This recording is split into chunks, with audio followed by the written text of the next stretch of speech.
नमस्कार दोस्तों, कैसे हैं आप लोग। उम्मीद करता हूं कि सभी लोग स्वस्थ होंगे और मस्त होंगे। स्वागत करता हूं आपका गौतम सीटेट क्लासेस में। तो चलिए दोस्तों, क्लास की बात करते हैं। देखिए दोस्तों, 16 दिसंबर से सीटेट का पेपर स्टार्ट हो जाएगा।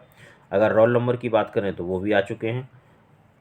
रोल नंबर में जैसा कि वीडियो बनाया था मैंने, आप लोगों ने देखा होगा कि आपको रोल नंबर जो है 2 स्टेजेस पे मिलेंगे। पहली स्टेज में आपको पता चलेगा कि भाई किस तारीख को आपका पेपर है और किस शहर में आपका पेपर है, तो वो आपको पता चल गया है। बाकी जो रोल नंबर है आपका, वो 2 दिन पहले, जिस दिन भी आपका पेपर होगा उसके 2 दिन पहले आ जाएगा। तो इस टाइम पे कोई नई चीज़ करना बिल्कुल बेकार है। ये चीज़ मैं बहुत पहले से कहता आया हूँ। सबसे जो बेस्ट तरीका है अब तैयारी का, कि हम किस तरह से तैयार रहें, किस तरह से कंटिन्यू रहें सीटेट की तैयारी के लिए, तो जो सीटेट के प्रीवियस ईयर के क्वेश्चन पेपर हैं आप उनको सॉल्व करें। और उसी सीरीज में आज ईवीएस का पोर्शन हम सॉल्व करेंगे, 7 जुलाई 2019 को जो पेपर हुआ था। और ये मैं अब जब तक सीटेट का पेपर ख़त्म नहीं हो जाएगा, यानी कि 12 जनवरी तक, यही सारी चीज़ें मैं कराऊंगा, जिससे कि बच्चों को ज़्यादा से ज़्यादा फ़ायदा हो। और देखिए दोस्तों, अगर फर्स्ट पेपर की मैं बात करूं, सेकंड की बात नहीं कर रही, फर्स्ट की, तो इसमें एक तो ईवीएस, दूसरा हिंदी और तीसरा सीडी, ये 3 ऐसे सब्जेक्ट हैं। इसमें अगर आप पॉजिटिव और नेगेटिव को सही तरीके से यूज कर लें तो आपके 25 प्लस मार्क्स आ सकते हैं बड़े प्यार से। तीनों सब्जेक्ट में 25, 25, 25 एंड प्लस भी हो सकते हैं। मैं ये मान के चलता हूँ कि सिर्फ 25 ही नंबर आते हैं तो 75 नंबर आपके 3 सब्जेक्ट में हो गए। अब बाकी बचे 60 नंबर। इस 60 नंबर में से क्या आप 15 नंबर नहीं ला पाओगे? बहुत ईजी है 15 नंबर फिर लाना, तो आपका सीटेट हो जाएगा 90 मार्क्स पर क्रैक। तो इसलिए मैं आपको यही सजेस्ट करूंगा कि फर्स्ट पेपर के लिए स्पेशली बता रहा हूँ, फर्स्ट पेपर के लिए आप ईवीएस, हिंदी और सीडी, इन पे बहुत ज़्यादा फोकस कीजिए अब, क्योंकि अब बिल्कुल भी टाइम नहीं बचा। और बाकी चीज़ें जो आपकी बहुत ज़्यादा मजबूत हैं आप उन पर वर्क कीजिए, और सीटेट का पेपर देखना आपका बहुत अच्छा जाएगा।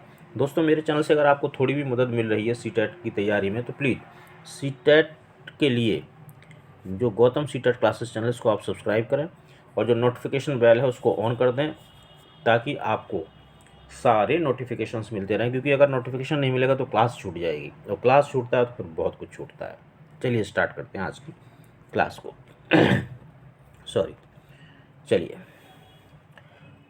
एक शिक्षक खाना किस प्रकार से खराब होता है पर एक प्रयोग करता है। शिक्षक बच्चों के समूह बनाकर उनको प्रयोग से संबंधित सामग्री देता है। शिक्षक बच्चों के समूह क्यों बनाता है? मेन क्वेश्चन ये है। तो मैंने बताया कि जब भी सीडी या पैडा का क्वेश्चन आए तो आपको सिर्फ एक ही काम करना है, ये देखना है कि वो पॉजिटिव पूछ रहा है या नेगेटिव। तो इसमें वो पूछ रहा है पॉजिटिव। उसने कहा शिक्षक समूह क्यों बनाता, भाई पॉजिटिव चीज़ के लिए बनाएगा। आप पॉजिटिव वर्ड्स ढूंढेंगे सिंपली, और कुछ नहीं करेंगे, बस पॉजिटिव वर्ड्स ढूंढेंगे। तो चलिए, शिक्षक सहपाठी अधिगम का समर्थन करता है, तो ये कहीं ना कहीं मुझे ठीक लग रहा है। शिक्षक बच्चों की सामाजिक अंतःक्रिया में सुधार करता है। अंतःक्रिया, अन्योन्य क्रिया, परस्पर क्रिया, ये हमेशा पॉजिटिव होते हैं। समूह अधिगम बिना भार के पर्यावरण अध्ययन के अधिगम का प्रभावशाली तरीका है। ये देखने में तो ये भी ठीक लग रहा है। कक्षा में अनुशासन को बनाए रखने के लिए समूह में अधिगम एक महत्वपूर्ण युक्ति है। अनुशासन नेगेटिव। अब देखिए, 2 चीज़ें हैं। एक तो इस बी में हमें पॉजिटिव वर्ड मिल गया, एक इस डी में हमें नेगेटिव वर्ड मिल गया।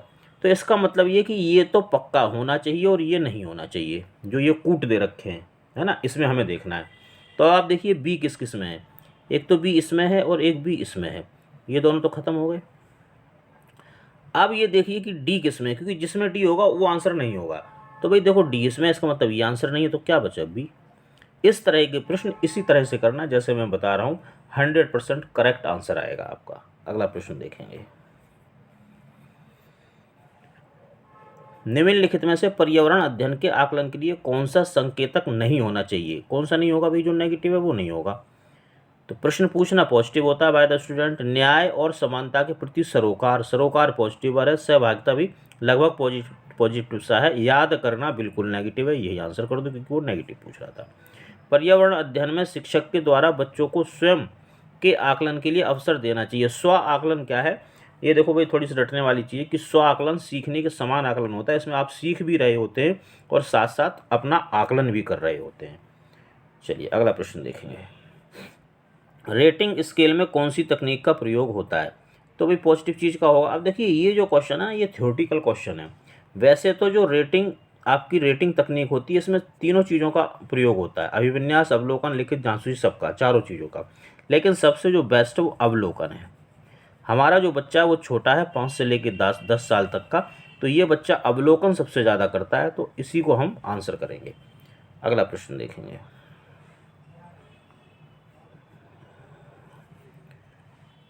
निम्नलिखित में से कौन सा पर्यावरण अध्ययन का उद्देश्य नहीं है? नहीं है तो क्या पूछ रहा है? नेगेटिव पूछ रहा है। बच्चों को पाठ्यपुस्तक की परिभाषाएं प्रदान करने के लिए प्रोत्साहित करना, पाठ्यपुस्तक, परिभाषा, ये दोनों नेगेटिव। अब नेगेटिव चीज़ के लिए आप प्रोत्साहित करके क्या बहुत कोई बड़ा काम तो कर नहीं रहे हो, नेगेटिव चीज़ हो रही है। बच्चों की जिज्ञासा, सृजनात्मकता, पोषण करना, तीनों पॉजिटिव है। परिवेशीय मुद्दों पर जागरूकता का विकास करना, ये भी ठीक लग रहा है सुनने में, तो इसको होल्ड पर रखेंगे। बच्चों को स्वयं अपने हाथ से कार्य करने और खोजने के क्रियाकलापों से जोड़ना, स्वयं हाथ से कार्य करना, खोजना, पॉजिटिव। तो देखो भाई, दूसरा चौथा बिल्कुल पॉजिटिव है और ये बिल्कुल नेगेटिव है फर्स्ट, और वो नेगेटिव ही पूछ रहा था, नेगेटिव को आंसर कर देंगे। ज़्यादा नहीं उलझेंगे हम चीज़ों में, नेगेटिव पॉजिटिव से अपना काम चलाएंगे और बिल्कुल सही करेक्ट आंसर मिलेगा 10 से 12 सेकंड, इससे ज़्यादा नहीं लगेगा पैडा में आपको, अगर पॉजिटिव नेगेटिव से करते हैं आप तो। पर्यावरण अध्ययन में चित्र पढ़ना एक महत्वपूर्ण क्रियाकलाप है। निम्नलिखित में से कौन सा संकेतक का बच्चों में आकलन चित्र पढ़ने के द्वारा होगा? तो कुछ पॉजिटिव चीज़ ही पूछ रहा है, अगर आपको समझ में नहीं आया तो पॉजिटिव चीज़ें ढूंढेंगे। अवलोकन पॉजिटिव होता है, अभिव्यक्ति भी पॉजिटिव, विश्लेषण भी और प्रयोग भी है, तो चारों पॉजिटिव हो गए। आप क्या करें, दोबारा क्वेश्चन पढ़ो। पर्यावरण अध्ययन में चित्र पढ़ना, चित्र पढ़ रहा है बच्चा तो क्या कोई प्रयोग कर रहा है? प्रयोग नहीं कर रहा है, इसे हटा दो, आंसर हो जाएगा ABC। सिंपल। आप नेगेटिव पॉजिटिव का प्रयोग करेंगे, आंसर गलत हो ही नहीं सकता, क्योंकि यही वो तरीका है जिससे मैं अपने इंस्टीट्यूट पे 100% रिजल्ट देता हूँ ऑलवेज। कोई बिरला ही अगर एक आधा किसी कोई घटना दुर्घटना घट जाए, जैसे मैं अभी एक चीज़ बताता हूँ कि मेरे बच्चे ने क्या किया, अब जो पेपर देने जा रहा है अभी, और उसे कल ही पता चला ये कि फर्स्ट लैंग्वेज उसने इंग्लिश भर दी और सेकंड लैंग्वेज संस्कृत भर दी, जबकि मैंने उससे कहा था भाई फर्स्ट लैंग्वेज हिंदी भरना और सेकंड संस्कृत भरना। अब क्या है कि मैं हिंदी करवाता रहा उसको 2 महीने तक, करवानी इंग्लिश थी। अब ऐसी कंडीशन में अगर कोई बच्चा रह जाता है तो मैं उसको भी ये मान के चलता हूँ कि भाई ये कंडीशन ख़राब थी, अदरवाइज ये भी पास ही होता। अभी तो खैर कुछ कोई वो बात नहीं है, लेकिन अभी है उसका जो पेपर है 25 तारीख के आसपास है, मेरे पास हैं दिन कुछ, मैं कुछ ना कुछ उसका कर दूंगा इंतजाम, पास करवा के मानूंगा। झूम खेती में अपनाई जाने वाली पद्धति के विषय में नीचे दिए गए कथनों पर विचार कीजिए। अब देखिए, ये जो प्रश्न है ये आप तभी कर पाएंगे जब आपने NCERT की किताबें पढ़ी हैं, 3rd, 4th और 5th की। अगर पढ़ी हैं तो कर पाएंगे, नहीं पढ़ी हैं तो नहीं कर पाएंगे। चलिए, एक फसल प्राप्त करने के बाद ज़मीन को कुछ साल तक ऐसे ही छोड़ देते हैं। इस जगह जो बांस या खरपतवार या जंगल उगाता है उसे उखाड़कर जला देते हैं। खरपतवार आदि को जलाने पर प्राप्त राख को खाद की तरह प्रयोग में लाते हैं। जब इस ज़मीन में खेती की जाती है तो बीज छिड़कने से पहले इसे गहरा खोदा जाता है। अब ये झूम खेती के बारे में 4 चीज़ें दे रखी हैं, इसमें से आपको बताना है कौन सी सही है। तो भाई इसमें सिर्फ एक सही है, बाकी सब गलत हैं। इसका आंसर होगा B। ये आप तभी बता पाएंगे जब आपने 3rd, 4th और 5th क्लास की बुक्स पढ़ी हुई हैं। किसी पर्वतीय क्षेत्र में परीक्षण करने पर यह पाया गया कि लोगों ने अपने घर पत्थर, मिट्टी, लकड़ी और चूने से बनाए हैं। घर 2 मंजिलें हैं, नीचे की मंजिल पर जानवरों को रखते हैं तथा जरूरत का सामान भी इकट्ठा करके रखते हैं। वह स्वयं पहली मंजिल पर रहते हैं। सभी घरों की छतें समतल हैं तथा इन्हें पेड़ों के मोटे तनों से बनाया गया है। यह पर्वतीय क्षेत्र किस प्रदेश का भाग है? जम्मू कश्मीर, मेघालय, अरुणाचल प्रदेश या हिमाचल प्रदेश? तो भाई ये है आपका जम्मू कश्मीर का।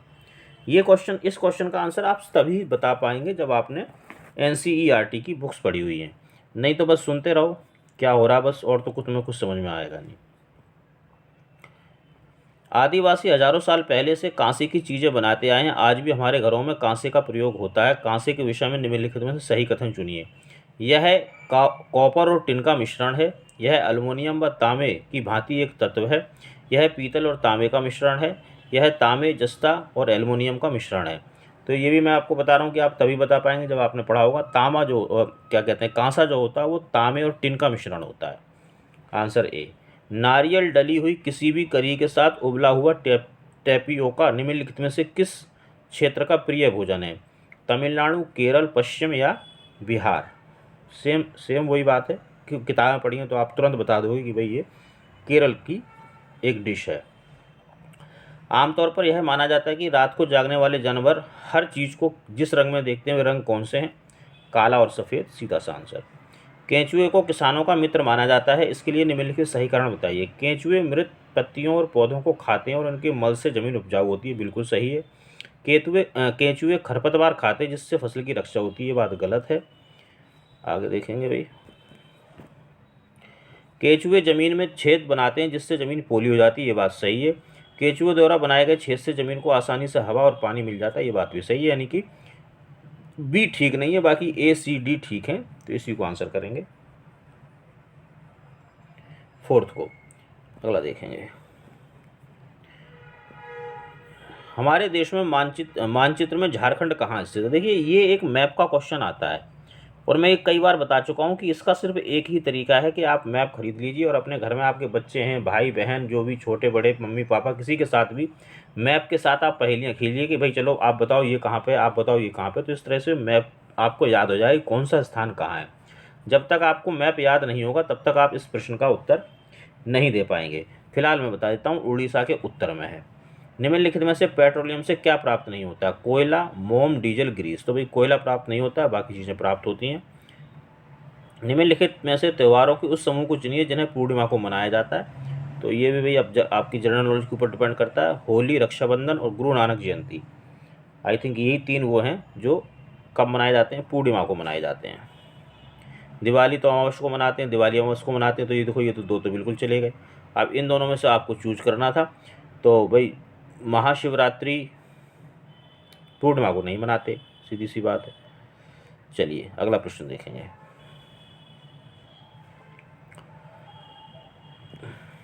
निम्नलिखित राज्यों के समूह में से किस एक समूह के समुद्र तट अरब सागर पर स्थित हैं? देखिए सेम क्वेश्चन वही है, मैप का क्वेश्चन ये दोबारा आ गया। अगर आपने मैप पढ़ा है तभी आप इस क्वेश्चन का आंसर बता पाएंगे, अदरवाइज आपके लिए बहुत मुश्किल हो जाएगा इस क्वेश्चन को बताना, इसलिए मैप जरूर पढ़िए। क्वेश्चन नंबर 76 का आंसर कर्नाटक, केरल, गुजरात। ये जो आपका है ये अरब सागर में इस साइड में ये आपके मिल जाएंगे, नीचे की तरफ है, और ये गुजरात इधर है और केरल कहीं इधर है, तो ये इधर अरब सागर होता है, तो उस तरह से।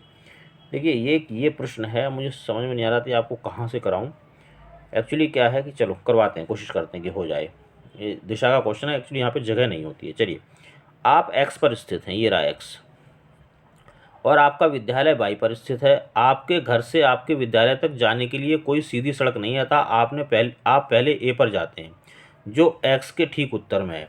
पहले तो ये समझ लो, पूरब, पश्चिम, उत्तर, दक्षिण, ये दिशाएं हैं। चलिए अब वो क्या करा, आपके घर से विद्यालय तक जाने के लिए कोई सीधा रास्ता नहीं, अतः आप पहले ए पर जाते हैं जो एक्स के ठीक उत्तर में है। एक्स के उत्तर में यानी कि ऊपर की तरफ 30 मीटर।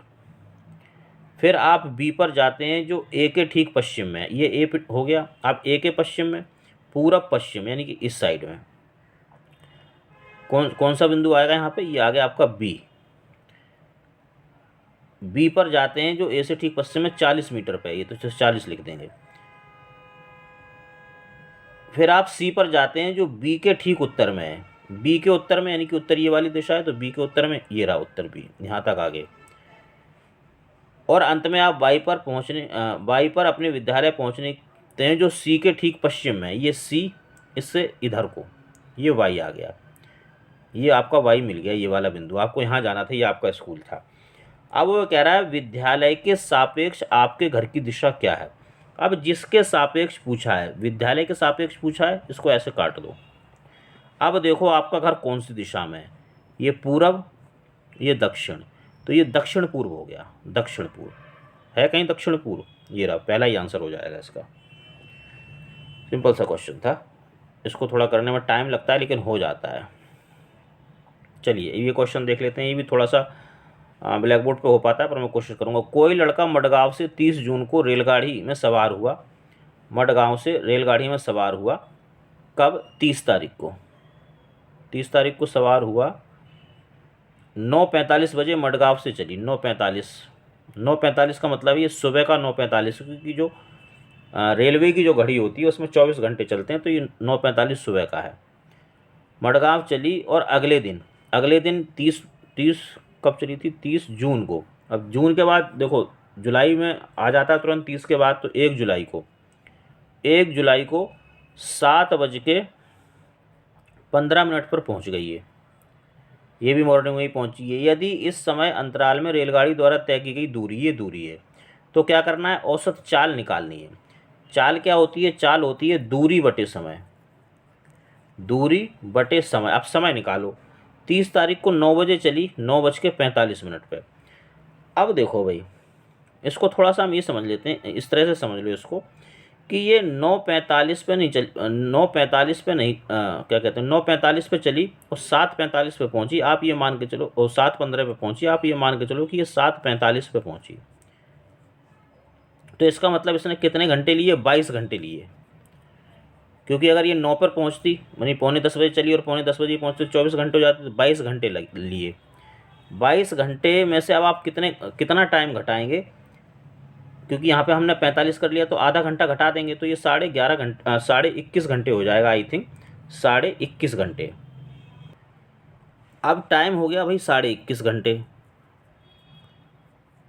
और दूरी आपको ये पता है, तो अब आप क्या करोगे, 1140 को डिवाइड कर देंगे 21 से ही 1/2 से। अब देखो ये जो कैलकुलेशन है ये आपको खुद ही करनी पड़ेगी, क्योंकि ये कैलकुलेशन यहाँ हो नहीं पाएगी। जब आप कैलकुलेशन करोगे तो ये आपका 53 किलोमीटर प्रति घंटा आ जाएगा। ये बहुत इजी क्वेश्चन होते हैं, बस थोड़े डराने वाले होते हैं, इन्हें बड़े आप आराम से कर सकते हो, थोड़ा प्रैक्टिस करें इसके बारे में। चलिए नेक्स्ट क्वेश्चन देखेंगे। हमारे देश में एक जंगल में उस जंगल के लोगों को खेती के लिए ज़मीन ग्राम सभा या पंचायत द्वारा एक विशेष मात्रक यूनिट, जिसे टिन कहते हैं, आवंटित की जाती। टिन क्या है? इस क्वेश्चन का भी आंसर आप तभी दे पाएंगे जब आपने ईवीएस की किताबें पढ़ी हैं। यह, इसका सीधा सीधा मैं आंसर बता देता हूँ। वह भूमि जिस पर कोई किसान 1 टिन बीज बोता है, ये 1 टिन बोला जाता है। नीचे दिए गए शहरों में से किस एक में रेत के पहाड़, जिन्हें रेत के टीले कहा जाता है, कहाँ पाए जाते हैं? सीधा आंसर इसका भी आपको मैं बताऊंगा, इसमें कोई बताने वाली चीज़ है नहीं। अगर आपने बुक पढ़ी तो आप आंसर कर पाओगे। आबू धाबी में पाए जाते हैं। बुक पढ़ना बहुत ज़रूरी है 15 क्वेश्चनों के लिए। चलिए 81, तो थोड़ा सा कूटी छप गए इसे। चलिए, हम सभी पुराने कुओं को देखते हैं जो अब सूख गए हैं। हमारे बुजुर्ग यह कहते हैं कि अब से लगभग 25-30 साल पहले इन कुओं में काफ़ी पानी था, परंतु अब ये पूरी तरह सूख गए। निम्नलिखित में से कुएं के सूखने के संभावित कारण बताने हैं। अब आपको सिर्फ वही कारण बताने हैं जो बुक में दिए हुए हैं, अपना दिमाग नहीं लगाना है। जो बुक में लिखा है बस वही कारण बताने हैं। तो चलिए स्टार्ट करते हैं इसको। जिन झीलों में वर्षा का पानी इकट्ठा होता था अब वह नहीं है, तो भाई ये बात ठीक है। पेड़, कुओं और आसपास के क्षेत्रों की ज़मीन पर सीमेंट से ढक गई है, ये बात भी सही है। कुओं का कोई उपयोग नहीं करता क्योंकि हर घर में टोटी है, ये बात गलत है, मतलब ये नहीं लिखा उस किताब में। भूमिगत पानी को खींचने के लिए विद्युत मोटर संचालित पंप लग गए, ये बात भी सही है। तो ए, बी और डी फर्स्ट आंसर हो गया इसका। अगला क्वेश्चन देखें। पर्यावरण अध्ययन में संकल्पनाओं और मुद्दों को विज्ञान व सामाजिक विज्ञान के विषय के रूप में नहीं रखा गया, क्यों? ये कोई पॉजिटिव कारण होगा इसलिए रखा गया। पहला क्वेश्चन आ गया, यह पाठ्यक्रम के भार को कम करने के लिए है। इसमें कुछ नेगेटिव पॉजिटिव से होल्ड डालो। सीबीएसई के द्वारा पर्यावरण अध्ययन के पाठ्यक्रम को इसी प्रकार निर्धारित किया। देखो सीबीएसई क्या है, एक बोर्ड है, और बोर्ड कैसा है? बोर्ड नेगेटिव वर्ड है। इस आयु के बच्चे अपने परिवेश को समग्र रूप से देखते हैं, समग्र पॉजिटिव वर्ड। यह शिक्षण अधिगम की एक अच्छी युक्ति, इसमें ना कोई नेगेटिव वर्ड है ना कोई पॉजिटिव वर्ड है। कुछ बच्चे सोच रहे होंगे सर ये नेगेटिव पॉजिटिव है क्या? ये वो शब्द हैं जो मैं बताता हूँ, अपनी तरफ से कोई नेगेटिव या पॉजिटिव मत बोलना। जिस शब्द को मैं कहूँ ये नेगेटिव है वो नेगेटिव रहेगा, मैं कहूँ पॉजिटिव है वो पॉजिटिव रहेगा। कब तक? CDP यानी कि child development and pedagogy, CTET की फर्स्ट और सेकंड दोनों पेपर में एक वर्ड जो मैंने कह दिया नेगेटिव है तो नेगेटिव ही रहेगा, पॉजिटिव है तो पॉजिटिव है। इसके अलावा और इसका कहीं प्रयोग नहीं है नेगेटिव पॉजिटिव का। इसका आंसर हो गया सी। निम्नलिखित में से कक्षा 1 व 2 के पर्यावरण अध्ययन के विषय के संदर्भ में क्या सही है? थ्योरेटिकल क्वेश्चन है, आपको लग रहा होगा कि पेडा का है, समझा देता हूँ। कक्षा 1 व 2 के विषय के रूप में पर्यावरण अध्ययन समझने के लिए आसान नहीं है। कौन नहीं समझ पाएगा? भाई बच्चा नहीं समझ पाएगा, बच्चे में कमी निकाल दी, हटाओ इसको। पर्यावरण अध्ययन से संबंधित मुद्दों और संबंधों का संपादन भाषा के द्वारा होता है, ये बात ठीक है।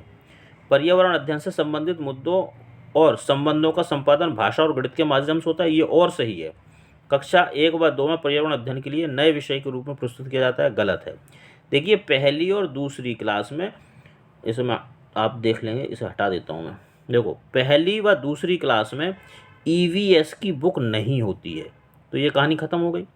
कक्षा 1 व 2 के विषय में ये मैंने बता दी, इसमें आप बच्चे में कमी निकाल लो कि बच्चे इस काम को नहीं कर पाएगा। अब दो चीज़ें बची कि पर्यावरण अध्ययन भाषा के माध्यम से होता है या पर्यावरण अध्ययन भाषा और गणित के माध्यम से होता है। तो मैं आपको बताऊं कि पहली क्लास में 3 बुक होती हैं, पहली और दूसरी में। एक हिंदी की होती है, एक इंग्लिश की होती है और एक मैथ की होती है, यानी कि भाषा और गणित के माध्यम से ही पर्यावरण अध्ययन पढ़ाया जाता है। तो सी आंसर आपका ठीक हो जाएगा। अगला प्रश्न देखें। पर्यावरण अध्ययन के पाठ्यक्रम में उप विषयों के स्थान पर थीम को प्रस्तावित किया गया, क्यों? कोई पॉजिटिव कारण होगा भाई। उप विषयों की तुलना में थीम आधारित पर्यावरण अध्ययन का संपादन आसान है। तुलना शब्द कैसा है? तुलना शब्द है आपका नेगेटिव, इस बात का ध्यान रखेंगे। पर्यावरण अध्ययन में पाठों को कम करने के लिए, कम ज़्यादा जहाँ पे आ रहा हो ना, इसको आप नेगेटिव कर दिया करो भैया, होल्ड पर डाल दिया करो। बच्चों के परिवेशीय बोध में वृद्धि करने के लिए, बोध पॉजिटिव। बच्चे के स्थानीय परिवेश के मुद्दे से जुड़े हुए अंतः संबंधित समझ के विकास के लिए। अब देखिए स्थानीय पॉजिटिव, अंतः संबंधित पॉजिटिव, समझ पॉजिटिव। अब जिसमें ज़्यादा पॉजिटिव आ रहे हैं उसे आंसर करो। निम्नलिखित में से कौन सा वर्तमान पर्यावरण अध्ययन पाठ्यक्रम के 6 थीमों में से नहीं है? देखिए काम और खेल थीम नहीं है, ये उप थीम है। भोजन थीम है, हम चीज़ें कैसे बनाते थीम है, आवास थीम है, तो ये उप थीम है, इसको आंसर करेंगे। अगला प्रश्न देखेंगे। निम्नलिखित में से कौन सा एक पर्यावरण अध्ययन के संबंध में सत्य नहीं है? भाई जो नेगेटिव होगा वही सत्य नहीं होगा। पर्यावरण अध्ययन वर्णनों और परिभाषाओं पर बल देता है। वर्णन करना, परिभाषा नेगेटिव। पर्यावरण की प्रकृति एकीकृत है, एकीकृत पॉजिटिव। पर्यावरण अध्ययन बाल केंद्रित है, बाल केंद्रित पॉजिटिव। पर्यावरण अध्ययन बच्चों को अपने परिवेश को खोजने का मौका देता है, खोजना पॉजिटिव। अवसर देना या मौका देना पॉजिटिव। नेगेटिव पूछ रहा था, ये ले भाई नेगेटिव के डंडे, आंसर कर दो। निम्नलिखित में से क्या, इसको थोड़ा यार बड़ा किया जाए,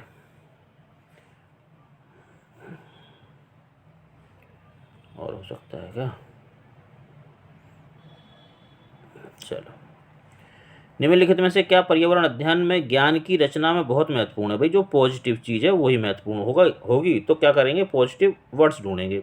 बच्चे की सक्रिय भागीदारी, सक्रिय पॉजिटिव। बच्चे के ज्ञान को शिक्षक के ज्ञान से जोड़ना, शिक्षक के ज्ञान का सीटेट में कोई वैल्यू नहीं है, नेगेटिव। पर्यावरण अध्ययन को कक्षा की 4 दीवारी से बाहर सीखना, 4 दीवारी के बाहर जाना, बिल्कुल पॉजिटिव होता है। बच्चे के स्थानीय ज्ञान को विद्यालय से संबंधित करना, स्थानीय वर्ड कैसा है भाई? स्थानीय वर्ड पॉजिटिव है। तो अब क्या क्या पॉजिटिव हो गया? स्थानीय पॉजिटिव हो गया, 4 दीवारी से बाहर पॉजिटिव हो गया, सक्रिय पॉजिटिव, यानी कि ए बी और डी, नहीं सॉरी ए सी और डी। बी तो नेगेटिव है, शिक्षक के ज्ञान से जोड़ दिया, ए सी डी सेकंड आंसर हो गया। अगला क्वेश्चन देखेंगे। पर्यावरण अध्ययन में बच्चों को जोड़ने की सबसे प्रभावशाली युक्ति, पॉजिटिव। कक्षा निर्देशन, निर्देशन यानी कि पॉजिटिव। निर्देशन नेगेटिव, पाठ्यपुस्तक पॉजिटिव, व्याख्या नेगेटिव। किससे कहानियां अगर साथ साथ आ रहे हैं तो पॉजिटिव होते हैं, आंसर। एक शिक्षक हमेशा क्रियाकलापों को कराने के बाद प्रश्नों और चर्चाओं का संचालन करता है। क्रियाकलापों, प्रश्नों और चर्चाओं के संचालन का उद्देश्य क्या होना चाहिए? पॉजिटिव होना चाहिए। बच्चों की प्रक्रिया कौशलों का आकलन, तो अब ये देखने में तो ठीक लग रहा है, बाकी देखते हैं होगा नहीं इसको। ये हो सकता है बच्चे को खोजने का अवसर देना, खोज और अवसर देना पॉजिटिव। बच्चों को अपनी अभिव्यक्ति का अवसर देना, बच्चे की अभिव्यक्ति का अवसर देना पॉजिटिव। बच्चों में उनके सीखने की गति के आधार पर विभेद नेगेटिव। अब देखो बी और सी तो पक्का होना चाहिए। अब बी और सी देखो कहाँ कहाँ है, एक तो इसमें नहीं है बी सी और एक इसमें नहीं है, तो इन्हें तो बिल्कुल ख़त्म कर दो। B C D, A B C. अब ये देखो जो बच गए, बी सी तो पक्के हो गए, अब बचा ए और डी। अब ये देखो कौन सा नहीं होना चाहिए, डी नहीं होना चाहिए। अब जिसके साथ डी है ये आंसर नहीं हो सकता, तो आंसर ए कर लो, सिंपल है। ये क्वेश्चन इसी तरह से करोगे तभी इसका आप सही आंसर निकाल पाओगे, नहीं तो भाई भटक जाओगे। पर्यावरण अध्ययन में बच्चों को पाठ्यपुस्तक और शिक्षकों के अलावा अन्य स्रोतों की मदद लेने के लिए प्रोत्साहित करना चाहिए, क्यों? अरे भाई कोई पॉजिटिव चीज़ होगी। पर्यावरण अध्ययन सीखने में पाठ्यपुस्तक और शिक्षक ही स्रोत नहीं है, तो भाई मैं भी पाठ्य पुस्तक को नेगेटिव बताता हूँ और उन्होंने भी नेगेटिव बता दिया, तो ये तो पॉजिटिव बात हो गई। यह पर्यावरण अध्ययन सीखने के लिए समुदाय और माता पिता की उपस्थिति का विकास करेगा। समुदाय तो देखो ये पॉजिटिव वर्ड है, इसको तो लेके चलना पड़ेगा। यह शिक्षकों को बच्चे की पृष्ठभूमि को जानने का अवसर देगा। आपको क्या क्या जानना है? एक तो आपको बच्चे को जानना है, बच्चे के अनुभव को जानना है, बच्चे की भाषा को जानना है, बच्चे की सामाजिक सांस्कृतिक भूमि को जानना है। तो ये आपको वही पृष्ठभूमि जानने का अवसर मिल रहा है, तो ये भी पॉजिटिव। यह बच्चों के सौंदर्यगत व मनोक्रियात्मक कौशल का विकास करेगा। भाई पॉजिटिव तो ये सारी लग रहे हैं। अब लेकिन किसी भी ऑप्शन में चारों नहीं दे रखे हैं, तो अब हमें ये देखना है कि ऐसी कौन सी चीज़ पक्की होनी चाहिए। आप वो ढूंढ लोगे तो आपका काम बन जाएगा। देखो ये सी बिल्कुल होना चाहिए। अब देखो सी किस किस में है, एक तो इसमें नहीं है सी, चलो एक तो गायब हुआ। अब और पढ़ के देखो, होने तो सारी चाहिए लेकिन जो पक्के होने चाहिए। पर्यावरण अध्ययन सीखने में पाठ्यपुस्तक और शिक्षक ही स्रोत नहीं है, ये चीज़ मैं भी कहता हूँ, ये चीज़ ये भी कह रहा है, तो इसका मतलब ए पक्का होना चाहिए। अब देखो ए किस में है, ए भैया सिर्फ इसी में है, तो सी को ही आंसर कर दो, तुम्हारी कहानी जाएगी बन। तो इस तरह से 30 क्वेश्चन हमने करे फिनिश। उम्मीद करता हूँ आपको पसंद आए होंगे। अगर पसंद आए हैं तो यार चैनल को सब्सक्राइब तो करो, कम से कम लाइक करो। लाइक करते हो तो थोड़ा सा मुझे मनोबल मिलता है। कमेंट करके बताओ अगर कुछ दिक्कत है, कुछ परेशानी। अच्छा लग रहा है तो अच्छा लिखो, बुरा लग रहा है तो बुरा लिखो, लेकिन लिखो ज़रूर। शेयर करते रहिए। और दोस्तों फिर भी कोई दिक्कत है, परेशानी है, आप इस नंबर पर व्हाट्सएप के माध्यम से मुझसे जुड़ सकते हैं। मैं आपकी सारी समस्याओं का समाधान करूँगा। बस समस्या आपकी सीटेट से संबंधित होनी चाहिए। तो मित्रों मिलेंगे अगली क्लास में, तब तक आप सभी लोग स्वस्थ रहें और मस्त रहें।